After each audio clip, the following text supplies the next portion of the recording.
Daniel F. asks, hello, Dave. Thank you for your sending the CGC signed Cerebus number 56 as part of my Guy's Prize puzzle pack.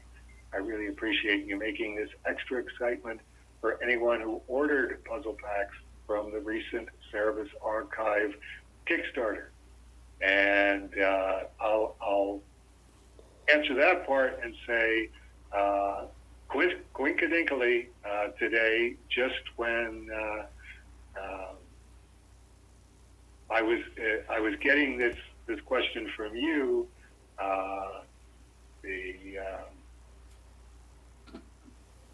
Studio Comics Press had reprinted the winning Guy's Prize cards, and yours was one of them, that were supposed to be autographed and sent back to you.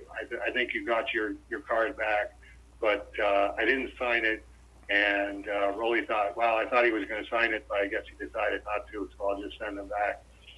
So all of those were reprinted, and I've signed them, in your case, to Daniel. You are a winner, Dave Sim, on the card, and those are going to everyone except you.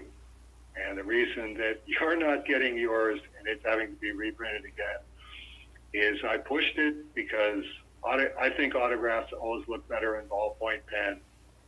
So I looked at your card, which was in color because it was one of the CGC graded copies, and I went, oh, what the heck?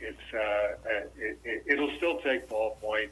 It's just maybe not as good as it could be.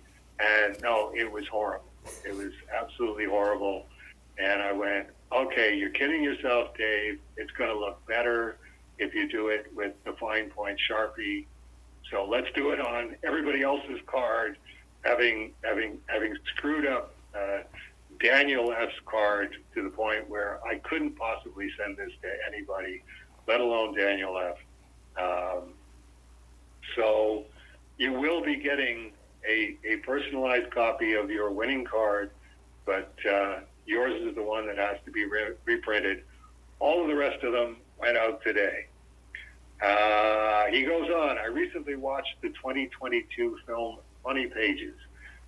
In it, a cutout of Cerebus, as depicted on the cover of number 275, is visible in some scenes, and Argart Vanaheim is given a special thanks in the ending credits. What was the extent of your involvement with the film?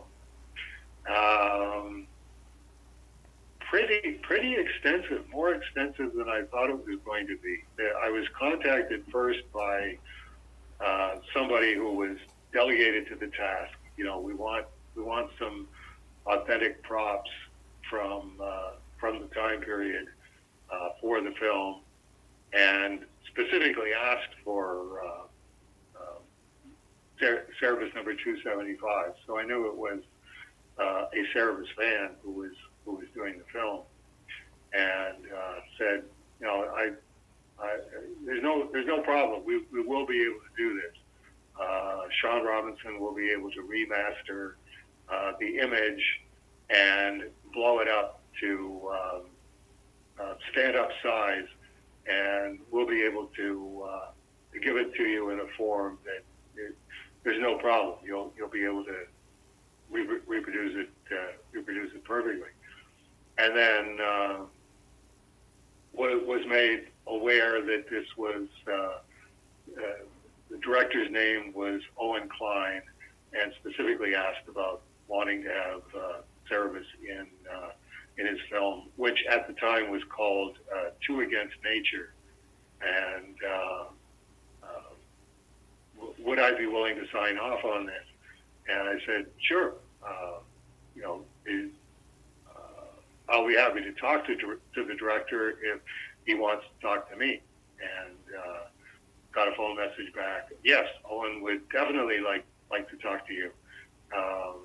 You know, here's his cell phone number, and we played telephone tag a couple of times.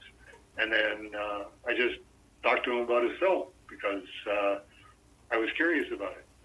I think we're all curious about film at one level or another. I'm aware. How were you first made aware of the project? I've answered that one. I'm aware that Michael R. of Easton, Pennsylvania was due for a cameo in a scene, which unfortunately did not get into the final cut. I have heard that this was due to numerous script rewrites throughout the production of the film. No, that's not quite accurate, Daniel. What happened was the entire film was shot from the shooting script, and then parts of it had to be redone, and one of the parts was in the comic shop. And the comic shop, I'm trying to remember the name of the comic shop that it was shot in. Michael R. will be able to do this in the comment section. Photos from that comic shop. The comic shop closed during the pandemic. They were one of the stores that was doing okay, not setting any box office records, but doing okay. And then the pandemic just killed them flat out dead. So by the time Owen had money to reshoot scenes from the production company that he was working with, that comic store no longer existed. So all of that had to be reshot. And I forget. I think it was one of the. It was on Long Island somewhere. The store, and it was one of the. Now I'm torturing myself here. Give me 30 seconds and I'll get you the answer. The problem is that the program that wants to open it isn't the program that I want to have open it. Okay. I have all of Michael's photos. Oh, you do? Okay, all right. Well, we've been looking at those all along. Comic Book Jones? Comic Book Jones, that was the name of it, because there was all of it. It was like a family operation, so they were all named Jones, and they all had very, very funny Clown Jones, and so-and-so was something else Jones. Michael will be able to help you on that. And yes, Comic Book Jones closed, and the store that they did shoot it in was, I'm trying to remember, it was one of the last of the chain stores. And he used to have a business card that was whatever his name was. Oh, why can't I remember that name? You'll have to cut out all of this part, because this is really, really bad.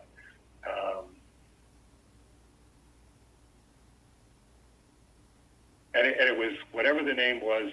Oh, Jim Hanley's Universe. Yeah, Jim Hanley's Universe.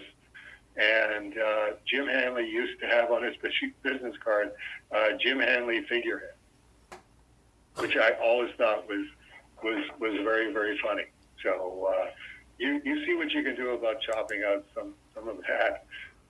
Also, if you watch the film, do you have any thoughts on it? And yeah, I actually had a lot of thoughts on it. I thought it was a good film, more over in the avant-garde end of things than my personal preferences in movies. But there was definitely some really, really good bits in the film, and I wrote Owen a long letter saying these are the parts that I thought were particularly good. The guy that played the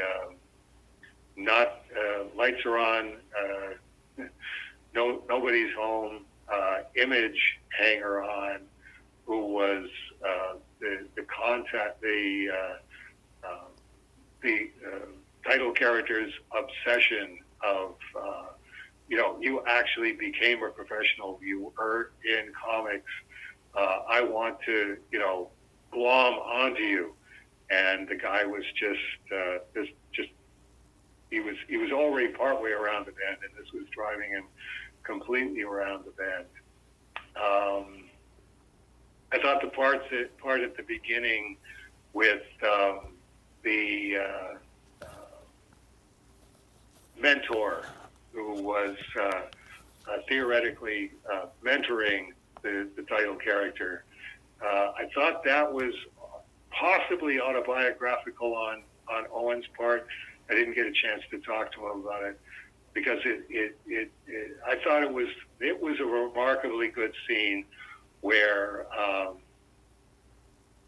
you sort of pick up on the fact that the title character is a pretty boy, but he's not gay, but he is someone who would attract gays, and that the mentor teacher was gay, but was trying to figure out how to get into his pants, but didn't want to scare him away, and actually scared him away. And Owen Kline was a child actor. I forget what film he was in,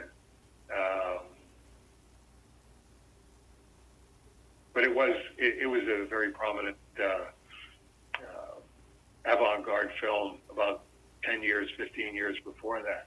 And I was wondering if that was autobiographical of a pretty boy child actor going, I know what you're trying to do, and I know you're trying to be subtle, but I'm not gay, and no, it's not going to happen. So please stop thinking about that.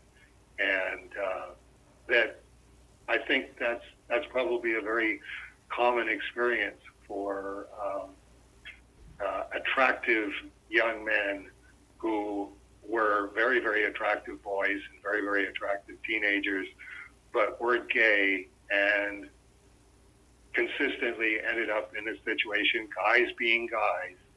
And if that's where your area of sexual desire exists, you're going to get a little bit obnoxious with guys that no, they're not responding.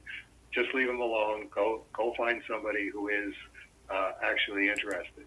So Owen still phones from time to time.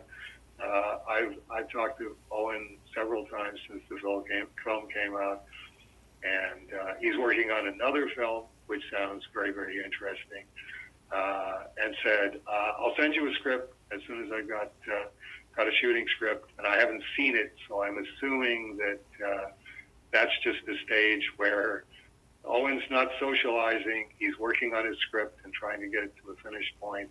And someday I will get a script in the mail, and Owen and I will reconnect again, where I will respond to the script that he sent me.